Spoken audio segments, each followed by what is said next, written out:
이 사실을 분명히 알아야 예수님과 함께 살 수가 있고 예수님과 함께 사는 자가 영생이 있는 거예요. 이거를 절대로 간과해서는 안 돼요. 예수님이 행하신 세 가지 혁명은 지금까지 제사로 예배하던 사람들에게 신령과 진정으로 예배하도록 혁명해 주셨어요. 제사로 예배 드리는 게 아니에요. 그래서 우리 교회의 특징이 있어요. 말이라도 예배 드린다는 말 하지 마라. 말이라도 예배하는 것이지 예배 드리는 게 아니에요. 그 설명은 길어지기 때문에 거기까지 하고요. 두 번째는 기도도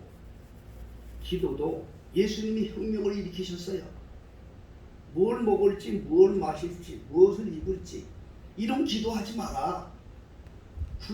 구하기 전에 벌써 이미 다 아신다 하나님. 그런 거 구하지 말고 진정 구할 걸 기도하라. 그 나라 그 일을 구하라. 그거에 대한 말씀을 드렸어요. 그래서 기도는 자기를 깨트리지 않으면 안 된다. 세 번째는 신분의 혁명이었습니다. 지금까지 여호와를 왕으로 불렀던 사람들에게 아버지로 부르게 하라. 아버지라고 불러라. 이 신분의 혁명을 말씀드렸어요. 예수님께서 궁극적으로 이 말씀을 하신 이유는 자기와 함께 살게 하려고 그런 거예요. 자기하고 함께 사는 성도가 되게 하기 위해서. 구원은 예수와 함께 사는 그리스도인이 구원이 있는 거예요. 주여 주여 하면서 예수님을 부르면서 교회 다니고 왔다 갔다 하는 사람들이 구원이 있는 게 아니에요. 구원은 예수님과 함께 사는 자들, 그런 자들이 구원이 있는 거예요. 그래서 예수님이 분명하게 말씀하셨어요. 누구든지 나더러 주여 주여 하는 자가 다 천국 가는 게 아니라 하늘에 계신 내 아버지 뜻대로 행하는 자라야 들어가리라. 그 하늘에 계신 아버지 뜻대로 행하는 것이 뭐냐? 그게 바로 하나님의 아들 예수와 함께 사는 그리스도인이 되어야 된다는 거예요. 주여 주여 하면서 예배당만 다니는 사람들 지금 너무나 많아요. 너무나 많아요. 이게 사단의 역사예요. 우리 베들교회 성도님들은 깨어나야 됩니다. 참된 그리스도인 되기를 예수 이름으로 축복합니다. 자, 오늘 본문에 있는 이 말씀을 우리가 증거하기 위해서 하나님께서 하신 일을 다시 한번 돌이켜보려고 합니다. 에레미야서 33장 2절에는 그런 말씀이 있습니다. 이를 행하시는 여호와, 그것을 지어서 성취하는 여호와, 그렇게 말씀하고 계십니다. 하나님은 무슨 일을 하실 때 계획 없이 하시는 일이 하나도 없어요. 하나님이 다 계획하시고 목적을 가지고 행하시는 거예요. 하나님이 세상을 창조하실 때에도 큰 목적을 가지고 창조하신 거예요. 우리 그리스도인들은 근본을 먼저 아셔야 돼요. 세상을 창조한 목적은 창세 이전에 하나님을 대적한 사단을 묶어서 어둠에 가두어서 심판하게 하려고 세상을 창조했다고 말씀드렸어요. 유다서 1장 6절에 하나님을 대적한 사단을 묶어서 흑암에 가두었다. 심판 때까지. 그런 말씀이 있어요. 베드로 후서에도 말씀하기를 자기 지위를 지키지 아니한 타락한 천사들을 지옥에 가두어서 심판 때까지 지키게 했다고 그렇게 말씀하셨어요. 이 세상 창조에 대한 얘기는 성경에 암시하고 있어요. 그 세상이 지옥이거든요. 사실은 세상이 지옥이에요. 하나님께서 그 목적을 가지고 세상을 창조했어. 그래서 창세기 1장 1절에 하나님이 태초에 천지를 창조하십니다. 하늘과 땅을 창조하신 거예요. 근데 그 하늘과 땅이 이 하늘과 땅이 아니에요. 또 다른 차원이 있어요. 그런데 그 땅의 말이 창세기 2장부터 시작이 되는 거예요. 창세기 1장 2절부터. 2절에는 땅이 이렇게 하면서 이제 설명이 됩니다. 하늘나라 설명 안 해요. 땅이 공허하고 혼돈하며 흑암이 깊은 위에 있다. 땅 얘기예요. 그 땅 안에 하늘이 있고 땅 안에 다 있어요. 지금 우리가 보고 있는 이 세계는요, 창세기 1장 2절부터 시작되는 그 흑암의 세계의 하늘인 거예요. 그래서 영어 성경을 보면 알지만, NIV 영어 성경을 보면 알지만, 태초에 하나님이 천지를 창조했다고 말할 때 그 하늘을 헤이븐이라고 기록하였고, 그 다음에 땅의 나라 하늘을 표현할 때 스카이라고 표현을 했어요. 이걸 구분을 할 줄 알아야 돼요. 이 세상은 바로 사단을 가둬놓은 곳이라는 말입니다. 그런데 하나님께서 창세기 1장 3절에 빛이 있으라 하고 빛이 있었어요. 빛이 등장했어요. 3절입니다. 깜깜한 곳에 빛이 있으라, 빛이 등장했어요. 그래서 그 빛이 무슨 역사를 하느냐? 빛과 어둠을 나누었습니다.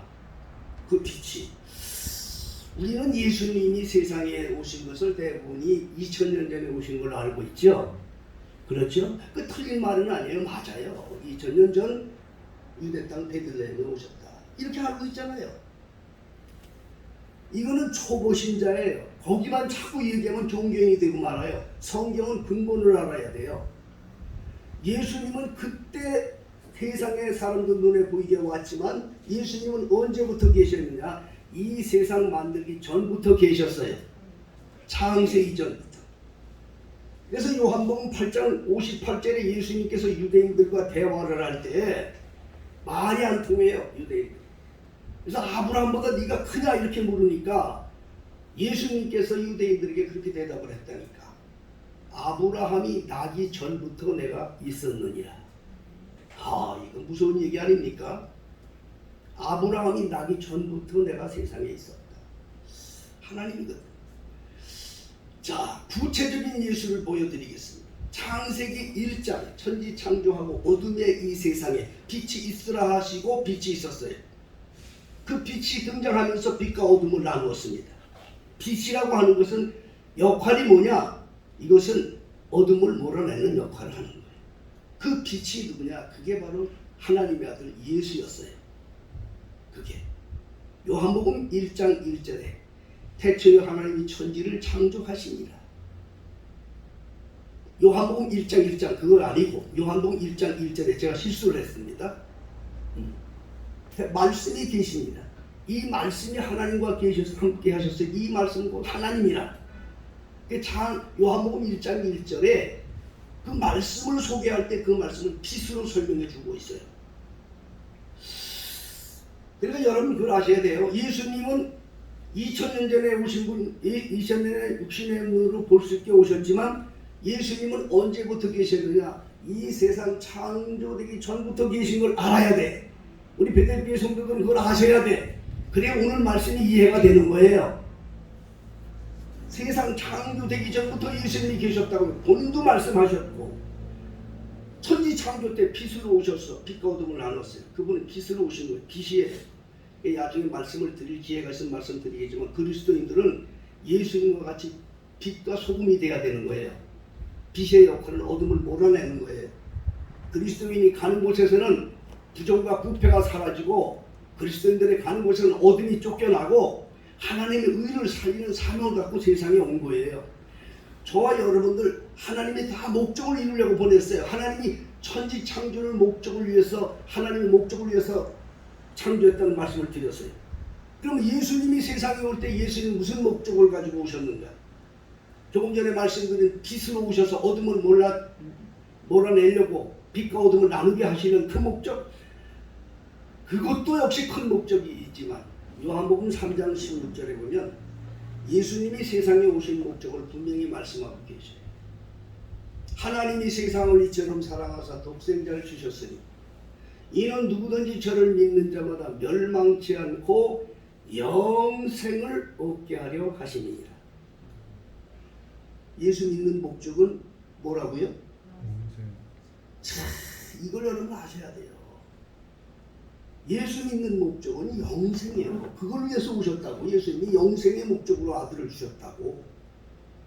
근데 요즘에 교회 다니는 사람들 중에는 예수 믿으면 복 받고, 예수 믿으면 자식 잘 되고, 사업 잘 되고, 예수 믿으면 여기다가 키포인트를 맞췄어요. 누가 이렇게 만들어? 사단이 그렇게 만들어 버렸어.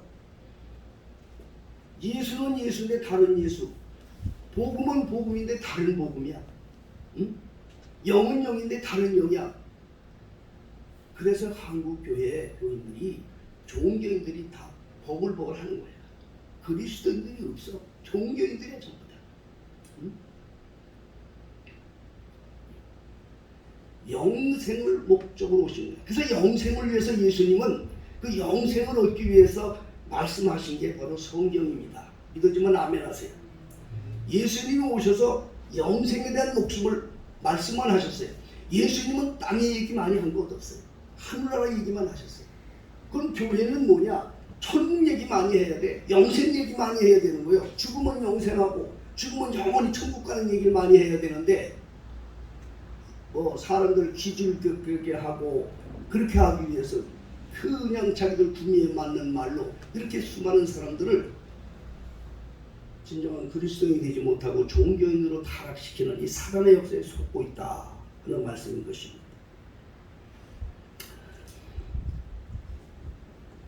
오늘 본문에 있는 말씀을 말씀드리겠습니다. 하나님께서 이제 저와 여러분들도 세상에 보내실 때 그냥 보낸 사람 하나도 없습니다. 여러분들 다 세상에 보내실 때 하나님의 목적을 위해서 보내주신 것을 깨닫기를 주의 이름으로 축복합니다. 이게 그리스도인은 이걸 분명히 알아야 돼요. 하나님의 목적을 이루려고 왔다. 하나님은 천지창조 때부터 만물을 지을 때부터도 다 당신의 목적을 이루려고 하셨는데 응? 하물며 하나님의 형상을 담은 인간들을 하나님 그냥 만드시는 사람이 하나도 없어요. 다 하나님의 목적을 이루기 위해서 하나님이 창조하셨어요. 자, 그러면 이걸 알게 되면 하나님의 목적을 이루기 위해서는 하나님과 하나 되고 예수님과 하나 되어야 되는데 그럼 하나님이 나를 어떻게 창조하시고 어떻게 나를 세상으로 오게 하였는가? 이거를 우리가 말씀으로 깨달아질 때 예수님과 하나가 되는 것이고 예수와 함께 사는 성도가 되는 거예요. 그 이사야 43장 1절은 성경 전체를 다 설명해주는 말씀도 되는 겁니다. 하나님의 사역 전체를 설명하는 말씀도 되는 거예요. 이걸 깨달아야 돼.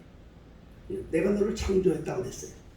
여러분 하나님이 나를 창조했는데 언제 나를 창조했느냐? 그 창조를 알아야 돼요. 여기서 이 창조라는 말을 영어로 create라고 합니다. 이 단어는 창세기 1장 1절에 있는 창조하고 똑같은 단어예요. 이게 무슨 단어인고 하니 무에서 아무것도 없는 데서 만들어지는 것을 바로 그렇게 설명하는 거예요. 그 내가 너를 그렇게 만들었다는 거예요. 그러므로 여러분이 세상에 와서 예수 믿게 된 것을 사람들이 하나님의 자녀된 걸 어떻게 설명하는 대부분의 사람들은 어떻게 설명하는지 아세요? 뭐 나는 뭐 몇 년 전에 누가 나를 전도해서 교회 나가서 예수 믿게 됐다. 어떤 사람은 뭐 자기가 뭐 큰 병에 들었는데 그 병에서 고침받아가지고 예수 만나서 그래서 이제 그리스도인이 됐다. 대부분이 그렇게 얘기해요. 뭐 어떤 사람 또 좀 나은 사람은 뭐 자기는 모태적 신앙이다 이런 얘기도 해요. 근데 모태적 신앙 갖고 제대로 된 신앙들이 없어요. 근본을 모르기 때문에 그래. 하나님이 나를 언제 창조하셨는가 이걸 알아야 돼. 사도 바울은 에베소 1장 3절에 그렇게 말씀하고 있어요. 사도 바울은 창세전에 그리스도 안에서 다 같이 한번 찾아봅시다. 이거는 아주 중요한 말씀이니까 우리 다 같이 찾아봅시다.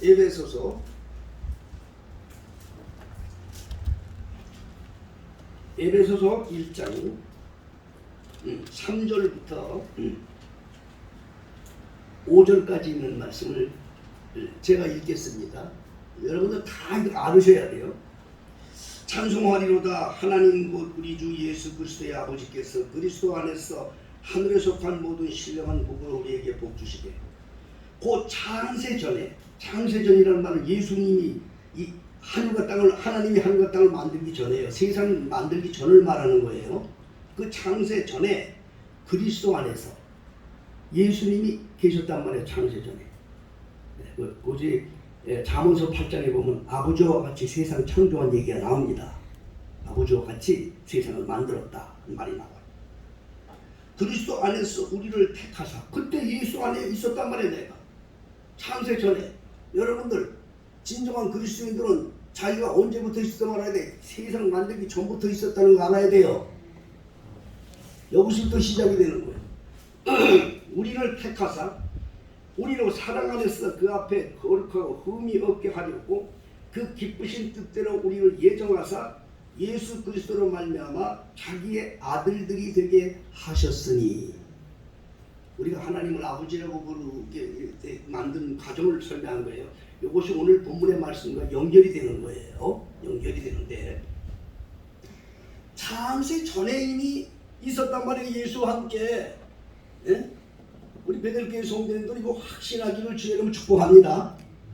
예, 창세 전에 있었다고. 응?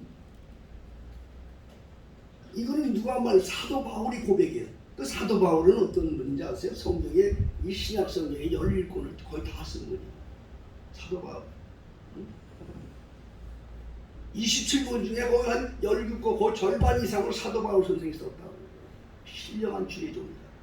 그런데 그분이 뭐 어리석고 미련해서 이렇게 얘기했겠어요? 그분이 예수를 언제 만나냐? 20대 청년 때 만났어요. 아주 혈기왕성한 청년 때 만났어요. 예수를 만날 때. 그는 예수 믿는 사람 핍박하기 위해서 제사장들 중에 공문을 가지고 다메섹으로 가서 예수 믿는 사람들을 죽이려고 가는 길에 도상에서 예수님을 만났다고. 그래서 거기서 깨어져가지고 완전히 하나님 종으로 바뀌었어요. 그러면 실질적으로 얘기하면 언제 예수 만나냐? 내가 한 20대쯤 만났어. 그렇게 해야 만난 거 아니에요, 성경에. 근데 사도 바울은요, 자기가 예수 만난 시간을 창세 이전의 시간으로 끌고 가는 거예요. 여러분, 그걸 우리가 알아야 돼요.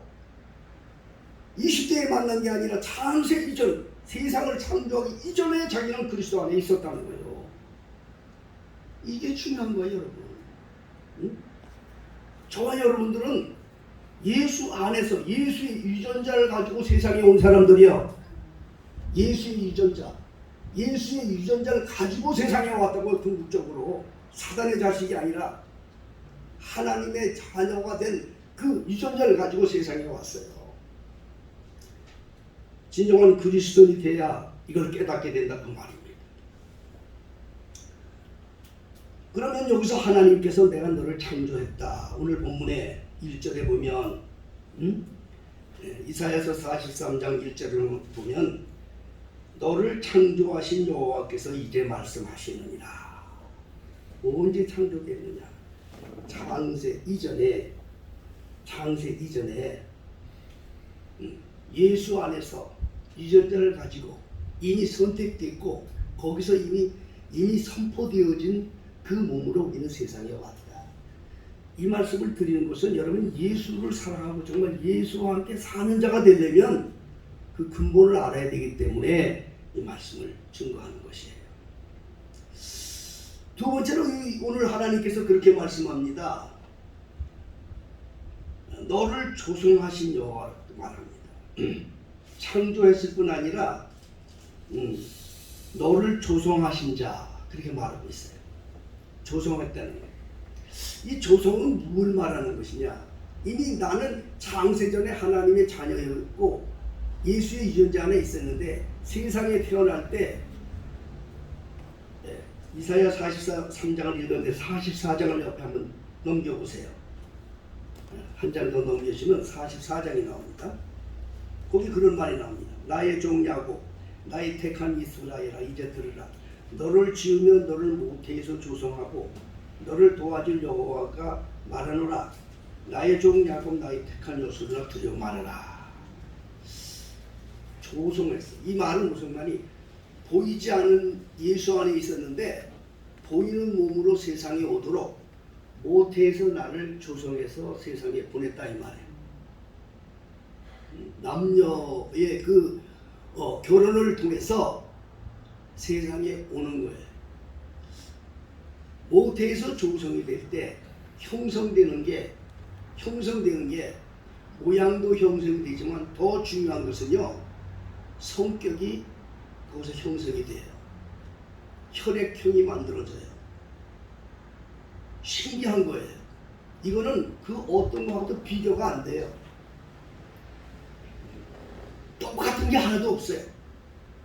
형을 그렇게 나누는 것뿐이지 얼굴 모양이 다 다르듯이 형 성질들도 다 다르기만 하나님이 만드셔요. 모양은 똑같아요. 사람인데. 이게 모태에서 조성의 비밀이 거기에 있어요. 그럼 왜 하나님이 그렇게 만드셔서 세상에 날 오게 했을까? 나를 통해서 하나님의 그 역사를 이루는 일에 특별하게 쓰시려고 그렇게 만들어 보내시는 거예요. 그게 조성의 비밀인 거예요. 조성의 비밀. 그거는요, 우리가 이 세상에 깨어나고 다시 몇 번 죽어도 그 조상의 피를 타고 내려오는 유전적 혈통의 성격은 바뀌질 않아요. 그건 이상에 바뀌질 않아요. 그걸 바뀔 수 있는 방법은 한 가지밖에 없어요.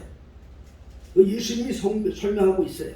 그게 바뀌어야 하나님이 그 성격에 따르는 훌륭한 일을 하나님이 이루셔요. 그 놀라운 그 일을 이루시려고 아들이 오신 거예요. 아들이 오셔서 십자가에 피 흘려 죽으시면서 자기 백성들을 하나님의 자녀가 되어서 당신과 똑같은 하나님의 역사를 이루게 하시려고 십자가에 달려 죽으셨어요. 성격이 변해야 돼. 그걸 변하게 하셔서 하나님. 그 내용을 다음 주에 제가 설명해 드립니다. 그 다음에 그대로 쓸 수가 없기 때문에 이미 창세전부터 예정되어 있고 이미 창세전부터 하나님이 쓰시려고 준비된 그러한 하나님의 자녀이지만 세상에 보내질 때 죄악으로 번복이 되어진 육체를 통하여 세상에 왔기 때문에 그 몸 갖고는 하나님의 역사를 이룰 수가 없어서 그걸 변화시킵니다. 완전히 그걸 뒤집어 놓습니다. 창세 이전에 하나님의 것을 하나님 다시 찾는 역사를 하십니다. 창세 이전에 하나님으로 자녀로 선별되었던 그 자식을 다시 찾아서 하나님의 역사를 이루시려고 하나님께서 그 아들 예수를 보내시고 예수님은 그 사역을 위해서 십자가를 지시게 되는 것입니다. 그걸 갖다 구속이라고 합니다. 영어로 리덤프,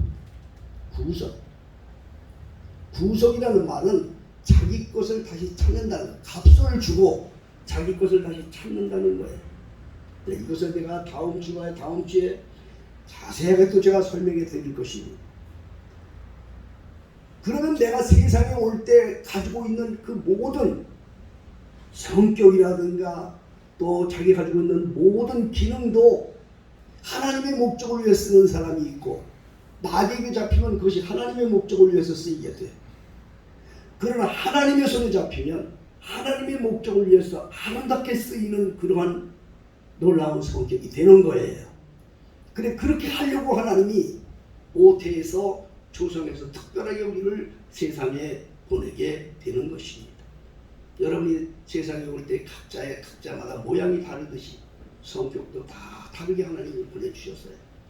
하나님의 섭리가 있는 거예요. 무슨 섭리일까요? 하나님의 특별한 목적을 이루기 위해서 보내주신 것입니다. 이걸 분명히 깨닫고 정말 그 목적을 하나님의 나라를 위해서 쓰임받을 수 있도록 구속의 역사 속에 자기를 맡겨서 예수님과 함께 사는 성도들이 되어서 승리할 수 있는 종들이 되기를 주의 이름으로 축복합니다. 다음 주는 계속해서 이어서 구속과 또 선택과 자기 소유를 삼으시는 하나님의 역사에 대해서 설명해 드릴 것입니다. 우리 성도님들 항상 기대를 가지시고 예수와 함께 승리하는 또 한 주간이 되기를 주의 이름으로 축복합니다. 기도하겠습니다. 아버지 하나님,